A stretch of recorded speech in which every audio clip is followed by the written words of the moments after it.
फैसला किया। उन्होंने कहा कि आम आदमी पर बोझ कम करने के लिए जो पेट्रोलियम मसनूआत हैं उनकी कीमतों में इजाफा नहीं किया जा रहा। पाकिस्तान के लिए बड़ा चैलेंज ये है कि तेल की कीमतों और IMF के तकाजों में तवाज़ुन इस वक्त जो है वो किस तरह से रखना है। रोजनामा डॉन न्यूज़ के मुताबिक ऐसी सूरत हाल में पाकिस्तान को एक मुश्किल मौशी फैसले का सामना है कि क्या हुकूमत बढ़ती हुई आलमी कीमतों के बावजूद अवाम को पेट्रोल और डीजल की महंगाई से बचाए या फिर मालियाती इस्तेहकाम बरकरार रखने के लिए IMF के साथ जो वादे किए गए हैं उनके मुताबिक महसूलात और पेट्रोलियम लेवी बरकरार रखे। अब हुकूमत की जानिब से हालिया दिनों में पेट्रोलियम मसनूआत की कीमतों में नुमाया इजाफे के बाद यह बहस शिद्दत इख्तियार कर गई थी कि क्या यह फैसला मुआशी मजबूरी था या इससे अवाम पर गैर जरूरी बोझ डाल दिया गया है। अपनाए हुर्मुज़ की बंदिश और मशरिक़ वस्ता में जो सूरत हाल है उसमें तेल की कीमतें मजीद बढ़ सकती हैं। एक्सप्रेस ट्रिब्यून के मुताबिक जो है वो मशरिक़ वस्ता में जारी जंग ने आलमी तेल की जो मंडी है उसको शदीद धचका दिया है और माहिरीन के मुताबिक ये तारीख का सबसे बड़ा ऑयल सप्लाई बहरान बन सकता है। आलमी तवानाई इदारे ने खबरदार किया है कि आलमी सतह पर तेल की फराहमी बुरी तरह से मुतासर हो रही है, जबकि खाम तेल की कीमतें $100 फी बैरल से तजावुज कर गई हैं। खलीजी ममालिक की मजमूई तेल की पैदावार में कम अज कम 1 करोड़ बैरल यौमिया कमी आ चुकी है और कशीदगी में कमी के आसार भी दिखाई नहीं दे रहे। खलीज में बहरी जहाज रानी भी शदीद मुतासर हुई है, खुसूसन अहम आबी गुजरगाह जो अपनाए हुर्मुज़ है वो बदस्तूर बंद है।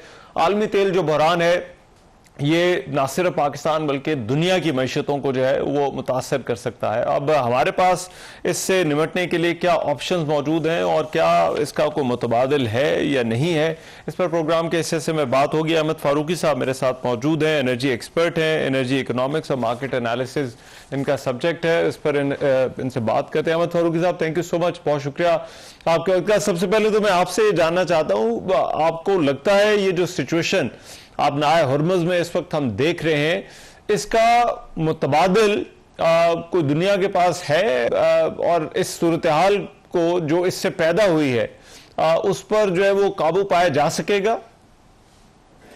कोई आसान जरिया नहीं है। ये ऐसा झटका लगा है पूरी दुनिया को कि कोई तवक्को इसकी नहीं थी। लोग समझ रहे थे कि शायद जंग 2-3 दिन में 4-5 दिन में ख़त्म हो जाएगी और बहुत कम लोगों ने ये सोचा था कि ईरान जो है तेल की सप्लाई स्ट्रेट ऑफ हॉर्मुज़ के थ्रू इफ़ेक्टिवली ब्लॉक कर सकेगा। ये किसी के जहन में नहीं आया था जो प्लान कर रहे थे अटैक को। वो समझे कि हमला होगा, उनके लीडर्स को ख़त्म कर देंगे और बाकी लोग सरेंडर कर देंगे, क्योंकि वहाँ लगता था सड़कों पे बगावत हो रही है। तो ये मिसकैलकुलेशन जो थी ये बहुत ही बुरी मिसकैलकुलेशन थी और अब हम लोग सब दुनिया भर में, सिर्फ पाकिस्तान और उसके पड़ोसी मुल्कों में नहीं बल्कि पूरी दुनिया में शदीद तौर पे तेल की किल्लत हो गई है। और सिर्फ तेल ही की नहीं बल्कि लिक्विफाइड नेचुरल गैस की भी। बहुत से ममालिक जो हैं वो अपनी इंडस्ट्री में और अपने हाउस होल्ड कंजम्पशन में, कमर्शियल कंजम्पशन में ऑयल या गैस इंपोर्ट करते हैं। तो एकदम से ये झटका जो आया है, अब आप लोगों ने सब देखा कि तेल की कीमत होती थी लगभग $60-65 पर बैरल और वो 100 से ऊपर चली गई, फिर 100 से नीचे आई, फिर से 100 ऊपर चली गई है। स्टॉक मार्केट्स जो हैं वॉलेटाइल हो गई हैं सिर्फ इसी वजह से कि उन्हें पता नहीं है कि इसका सिर्फ तेल के इस्तेमाल पे ही नहीं बल्कि मईशत पे क्या असर होगा। सिर्फ पाकिस्तान और पड़ोसी ममालिक में नहीं बल्कि पूरी दुनिया भर में एक तरह समझिए कि हर तरफ घंटियां बज रही हैं कि खबरदार हो जाओ, तेल कम इस्तेमाल करो, गैस कम इस्तेमाल करो। ये आसान नहीं है। तो इसलिए दाम बढ़ रहे हैं, बिजली के दाम बढ़ रहे हैं, पेट्रोल के, और जो बेचारे मासूम कंज्यूमर्स हैं उनको इसका हिट हो रहा है। अहमद फारूकी साहब जी, जो सूरत हाल है उसमें आपको क्या लगता है ये सारे का सारा फोकस जो है वो तेल के ऊपर क्यों हो गया है? क्योंकि हम देख रहे हैं कि जो तनसीबात हैं गल्फ के अंदर उन पर भी हमले किए गए ईरान की तरफ से। फिर इस वक्त सारे का सारा फोकस जो है वो अपनाए हुर्मुज़ के ऊपर है।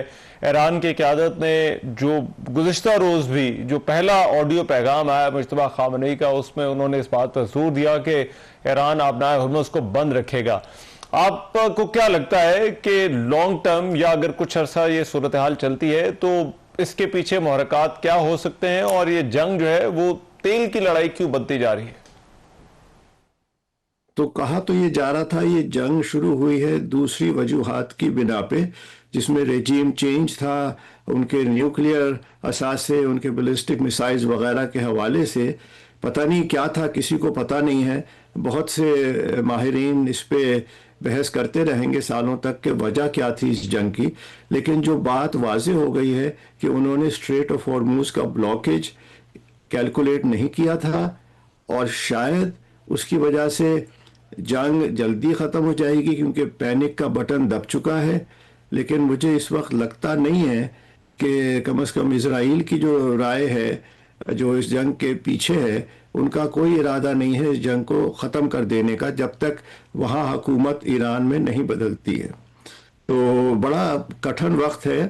पाकिस्तान ने एनर्जी कंजर्वेशन के मेजर्स अनाउंस किए हैं, मेरे ख्याल से मलेशिया, बांग्लादेश वगैरह सब में यही हो रहा है। उसके अलावा जो रिजर्व्स हैं, कहा जा रहा है 30 ममालिक के ऑयल के, वो भी रिलीज़ किए जा रहे हैं कि थोड़ा सा प्रेशर कम हो जाए। लेकिन कम से कम ब्रेंट ऑयल की जो प्राइस है वो कम होके नहीं दे रही है, और कुछ लोग तो कह रहे हैं कि वो 150-200 तक भी जा सकती है अगर ये सिलसिला 1-2 महीने और चला।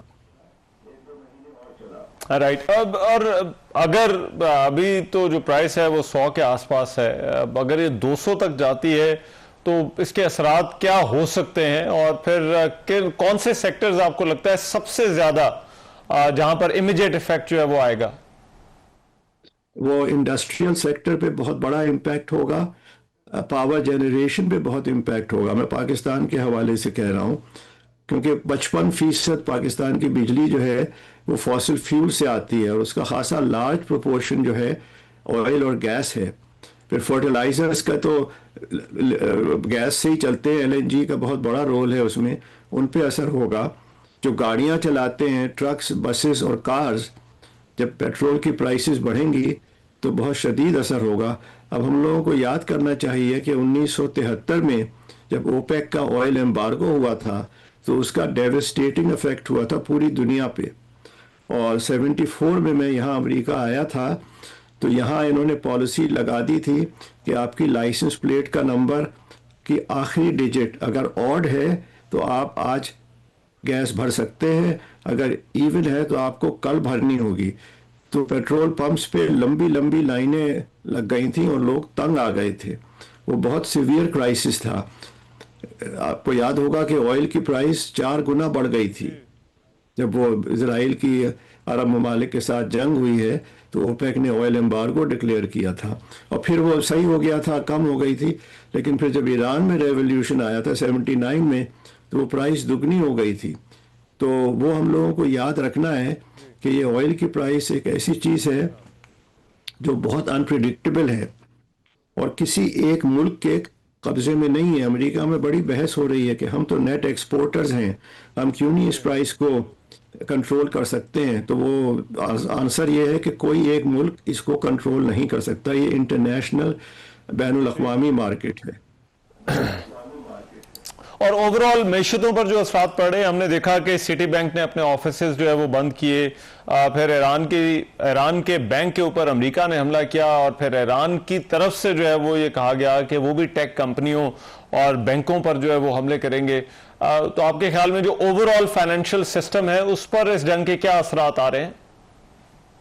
अब देखिए, वो फाइनेंशियल सिस्टम पे अभी बहुत ज़्यादा असर नहीं हुआ है, लेकिन स्टॉक मार्केट जो है, जो अमेरिका में मैं देख रहा हूँ, वो नीचे आ रही है कंटिन्यूसली पिछले 2 हफ्ते में जब से जंग शुरू हुई है। और अभी तो हमने, मैं कहना नहीं चाहता हूँ लेकिन कुछ देखा नहीं है। अगर ये जंग 1-2 महीने चलती है तो तबाही का जो स्केल है ईरान में जो होगा वो अनइमेजिनेबल है। और जब वहाँ बहुत ज़्यादा होगा तो फिर वो सॉफ्ट टारगेट्स को हिट करना शुरू कर देंगे मिडल ईस्ट में। अभी तक तो उन्होंने कुछ डेटा सेंटर्स को तो हिट किया है, उससे कोहराम मचा है और बहुत दुनिया की कम्युनिकेशन उससे अफेक्ट हो सकती है।